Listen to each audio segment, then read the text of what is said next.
오늘 또 이 귀중한 세미나를 이제 기획을 김추석 부원장님께서 해주시고 또 같이 서로 논의해가지고 이 기회를 만들어졌고 저희 학계 차원에서도 전체 공지를 통해서 저희들이 알렸습니다. 근데 여기에서 이제 공론화는 6가지 형태가 되지만 공공 의제 형성, 정론 형성 이게 이제 핵심적인 우리가 공론화의 유형이라고 볼 수 있겠고요. 정립기, 도입 및 성숙기, 활성화기, 성찰기, 이제 전환기 이렇게 한번 구분을 해봤습니다.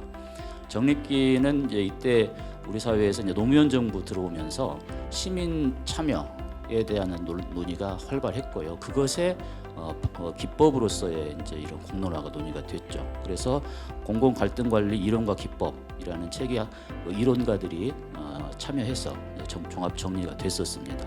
그러면서 좀 성찰기에 좀 접어들었다고 봅니다. 우리 공론화가 제대로 되고 있나? 지금 이제 이번 정부 들어서 전환기가 될 수 있을까라는 기대를 해보는 거죠. 이 과정에서 20년 동안의 과정에서 논점이 여러 가지 있겠지만 한 5가지 정도 한번 정리를 해봤는데요. 어떤 우리가 공론화를 했는데 이걸 성공했다 실패했다 이야기들 하는데 과연 뭘 기준으로 성공했다고 할 수 있고 실패했다고 할 수 있을까? 그러니까 정책 담당자들끼리 해소가 잘 안 되니까 의탁하는. 그래서 정치적 관점, 수기민주주의 관점에서의 접근이 약하고 행정적 관점, 기능적 관점에서 공론화의 접근이 대부분 되고 있는 게 아닌가 그렇게 이해되고요. 그러니까 제도화가 되어 있지 않으면 공론화를 시행할 때마다 항상 논란이 돼요.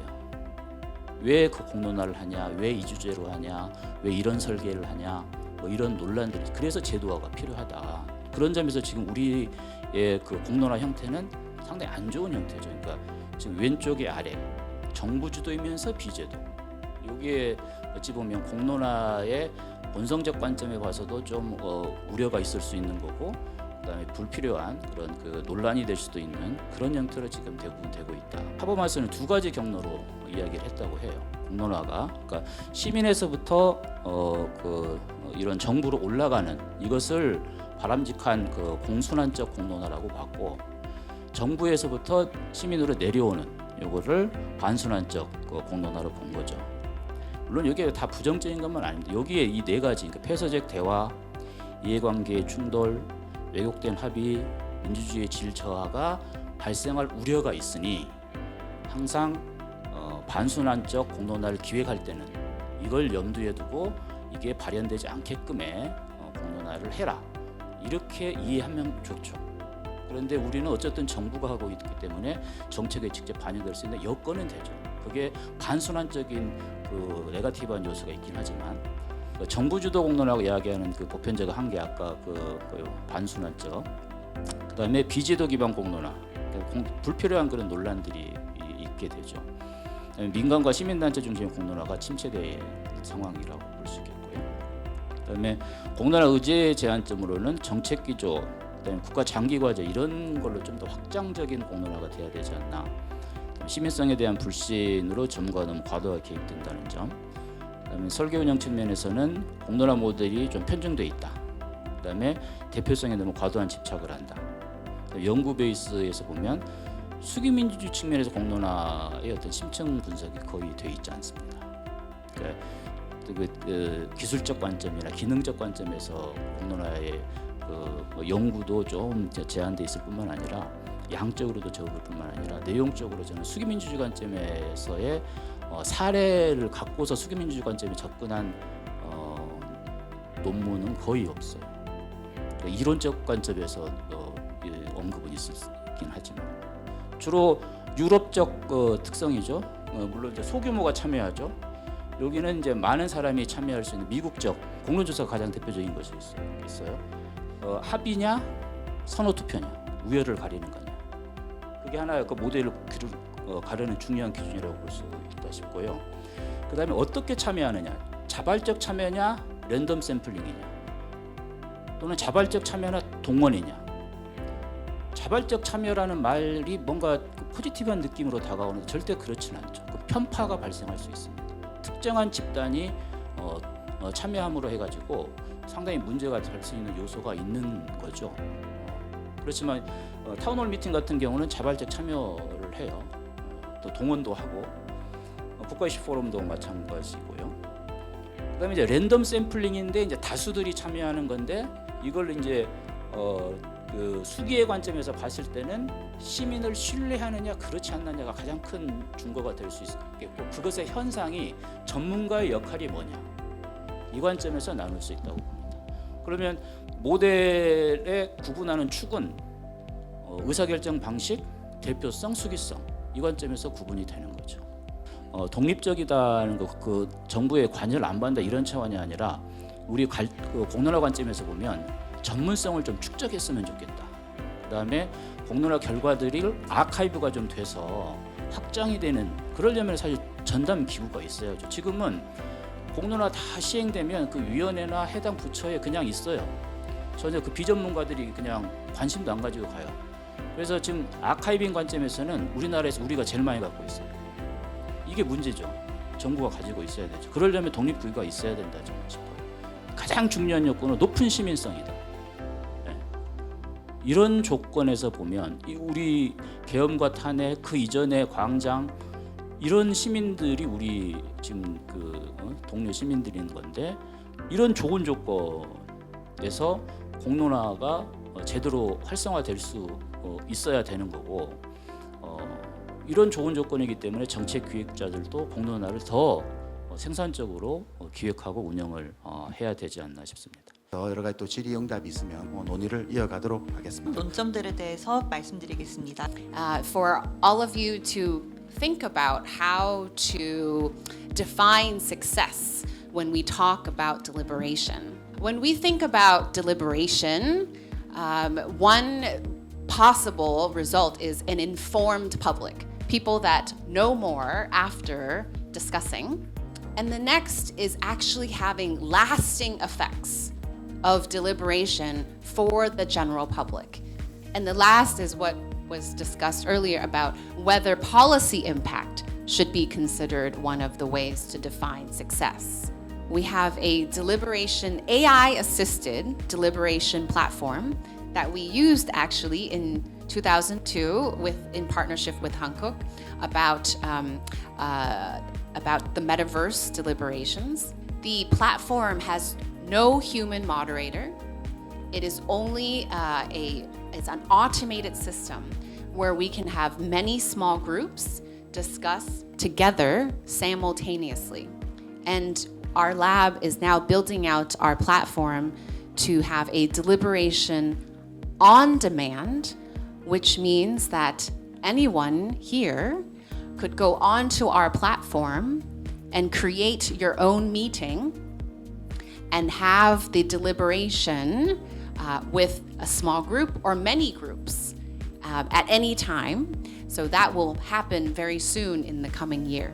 정부 차원에서 했던 공론화와 제가 좀 같이 해봤던 것들 속에서 제가 고민했던 부분들을 좀 같이 나누는 자리가 되면 어떨까 하는 생각을 좀 해봤습니다. 이 정부 측과 제도화라는 이 구조 안에 들어있는 이 한국 사회 안에서의 이 공론화라는 절차들이 결국에는 어떤 법적인 명확한 근거가 없이 그 안에서 어떤 필요에 의해서 단발적으로 이루어지는 그 과정 안에서 결국에는 공론화를 시작하겠다라고 결정하는 것도 그 사람의 리더십이 필요한 것이 되고 그 안에서 예산을 투입하고 관리를 하고 하는 것들도 대부분의 공무원들은 일종의 가외적인 일로서 그 업무를 수행하게 되고 또 전문가들 역시도 본업은 따로 있지만 이것을 지원하기 위한 어떤 온전한 헌신이나 신념 같은 걸 가지고 이 활동을 하시게 되고 시민들도 사실 마찬가지죠.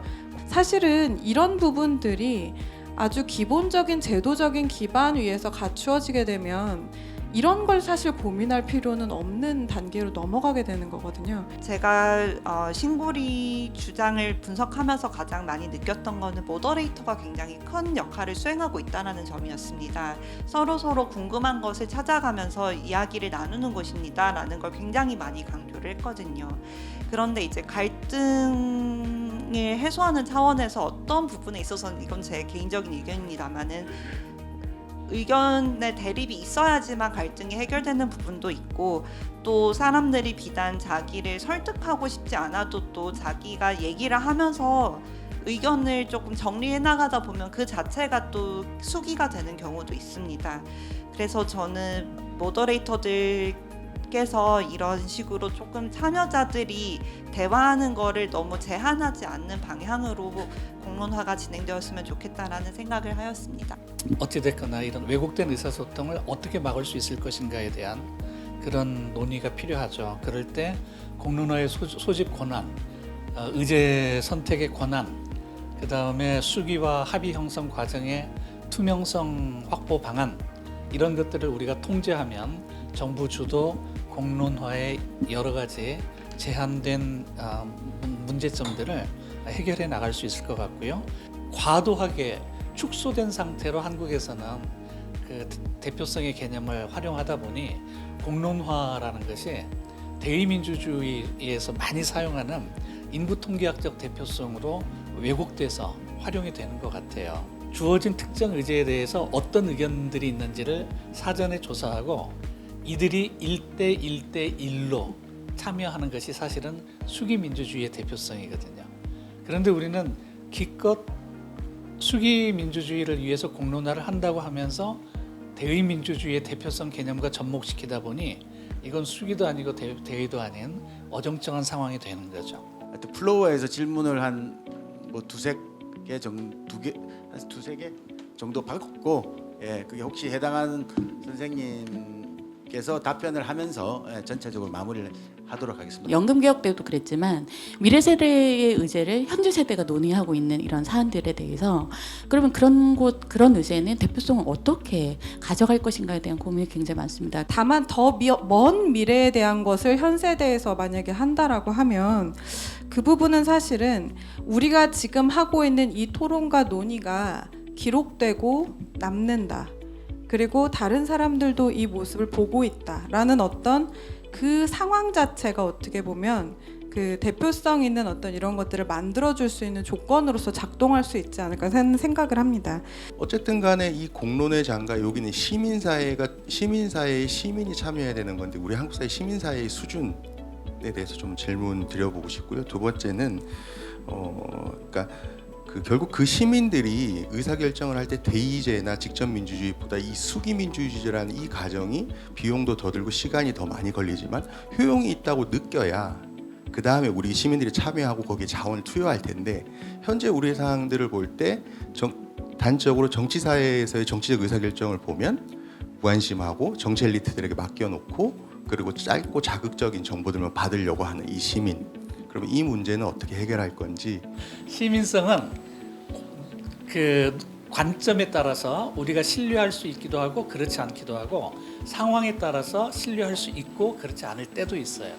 그러니까 시민성을 발현하는 조건에 대해서 우리는 좀 더 촘촘하게 설계를 해야 되는 것이 맞지, 시민성 자체가 옳으냐 그르냐 좋으냐 나쁘냐 성장했냐 그렇지 않느냐를 따지는 건 저는 의미가 없다고 봐요. 왜냐하면 그 시민들이 자신의 사적 이익을 내려놓고 공적 이익에 대한 그 퍼블릭 리즌을, 공적 이성을 발휘할 수 있게 하는 환경을 만들어주는 게 더 중요하다는 거죠.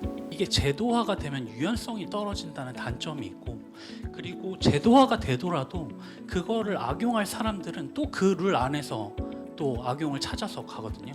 그래서 이런 저희가 이 쉽게 해결되지 않는 이 사안에 대해서 혹시 선배님들은 어떤 생각을 갖고 계신지.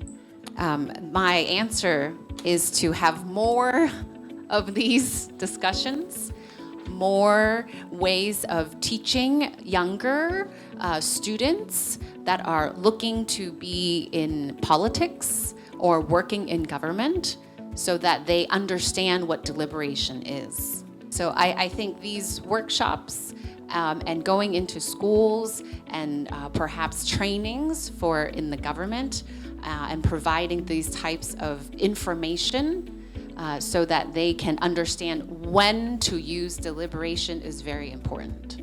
지난 그 계엄 탄핵 이후에 그런 극우의 준동의 어떤 우려가 있었고요. 그다음에 또 정치 양극화에 대해서 지금 사실 고민들이 많잖아요.